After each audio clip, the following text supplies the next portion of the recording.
Alright guys, today we're taking a look at the Rike Thor6. Beautiful knife, very intricate machining done on this guy.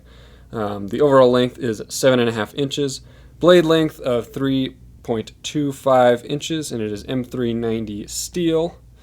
You've got a frame lock with a lock bar insert and a flipper for opening. And the handles are 4.25 inches in length. And this is an integral, so I guess it's not handles, it's handle. And yeah, it's pretty amazing, the machining on this guy. Look at this. The lock bar insert has even been milled in the same pattern that the rest of the lock bar is. That's a high level of execution. I think that's amazing. It is titanium handle, and this one is gray, but we have a pink one and a blue one. Here's a tactical clothespin for size comparison. And it does have a pocket clip for tip-up right-handed carry.